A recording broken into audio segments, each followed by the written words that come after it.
Hello friends, તમારું સ્વાગત છે મારા યુટ્યુબ ચેનલમાં। આજે હું તમારી સાથે ચણાને ઇન્સ્ટન્ટ કેવી રીતે પલાળવા તેની રીત લઈને આવી છું। તો તમે વિડીયોને જરા પણ સ્કીપ કર્યા વગર છેલ્લે સુધી જોજો અને આ વિડીયો તમને ગમે તો મારી ચેનલને સબસ્ક્રાઈબ કરજો, લાઈક કરજો અને શેર કરજો। આપણે ઘણીવાર એવું થતું હોય છે કે અચાનક જ જો પાણીપુરીનો પ્રોગ્રામ બની જાય અને અચાનક જો કોઈ મહેમાન આવ્યું હોય તો ચણાની આઈટમ બનાવવાનું થાય તો આપણને મૂંઝવણ અનુભવે છે કે ચણા તો નથી પલાળ્યા, તો હવે કેવી રીતે બનાવીશું। તો તમારે જરા પણ ટેન્શન લેવાની જરૂર નથી। જો આ રીત તમે જોઈ લીધી ને તો તમારે ચણા પલાળવાનું તમે ભૂલી જ જશો। તો હવે મેં અહીંયા એક કુકરમાં 3 ગ્લાસ જેટલું પાણી છે તે ગરમ કરવા માટે મૂકી દીધું છે। આપણે ફક્ત 15 મિનિટમાં જ ચણા બાફીને એકદમ રેડી કરી લેવાના છે। તો અહીંયા મેં 3 ગ્લાસ જેટલું પાણી છે ને તે ગરમ કરવા માટે મૂકી દીધું છે। એક બોઇલ આવે ને તેટલું જ આપણે પાણી ગરમ કરવાનું છે। જો આટલું પાણી છે અને ગેસની ફૂલ ફ્લેમ પર આપણે ગરમ કરીશું। તમે જોઈ શકો છો કે પાણીમાં એક બોઇલ આવી ગયો છે, તો હવે આપણે ગેસ બંધ કરી દેવાનો છે। તો મેં અહીંયા ગેસ બંધ કરી દીધો છે।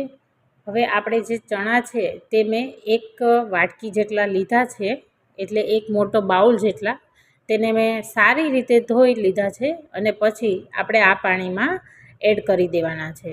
હવે આ ચણા જે છે ને તેને આપણે સહેજ પણ હલાવવાનું નથી ચમચીથી, બસ આને આવી રીતે જ રાખવાના છે અને કુકરનું જે ઢાંકણ છે ને તેને આવી રીતે આપણે બંધ કરી દઈશું। હવે કુકરને આમ જ રહેવા દેવાનું અને ચણા તે એની મેતે જ પલળી જશે। તો આપણે 15 મિનિટ માટે આવી રીતે જ રહેવા દેવાનું છે અને 15 મિનિટ થાય એટલે પછી આપણે હવે કુકરને ખોલી લેવાનું।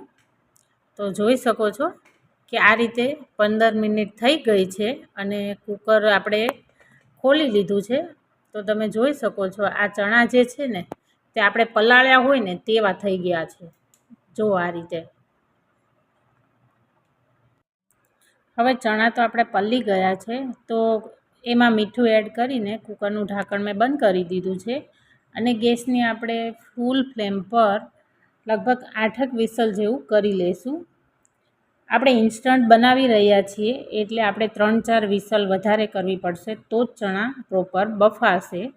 એટલે તમારે 8-9 વિસલ જેવું કરી લેવાનું, એટલે ચણા જે છે ને તે એકદમ પ્રોપર બફાઈ જશે। તો મેં 8 વિસલ કરી લીધી છે અને હવે આપણે કુકરનું પ્રેશર છે તે પણ પૂરું થઈ ગયું છે। તો કુકરનું ઢાંકણ ખોલી લઈએ તો તમે જોઈ શકો છો, જોતાં જેમ લાગે છે ને કે ચણા પ્રોપર બફાઈ ગયા છે। જો હું તમને એક ચણા છે તે તોડીને પણ બતાવી દઉં તો જો આ રીતે આપણે આંગળીથી દબાવીએ તો પ્રોપર એવું દબાય છે, મીન્સ કે આપણા ચણા જે છે ને તે એકદમ સરસ બફાઈ ગયા છે। આ ટ્રીકથી તમે ગમે ત્યારે જો ચણા પલાળવાનું ભૂલી ગયા હો ને તો તમારે સહેજ પણ મૂંઝવણ નહીં આવે। તમે આ રીત જરૂરથી અપનાવજો। પાણીપુરીમાં કે પછી આપણે ચણાનું શાક બનાવવું હોય તો આ રીત ખૂબ જ ઉપયોગી બનશે। આ રીતથી તમે એકવાર જરૂરથી ટ્રાય કરજો અને જો મારો આજનો વિડીયો તમને ગમ્યો હોય તો મારી ચેનલને સબસ્ક્રાઈબ કરજો, લાઈક કરજો અને શેર કરજો। ફરી જ એક નવા વિડીયો સાથે મળીશું। Thank you for watching.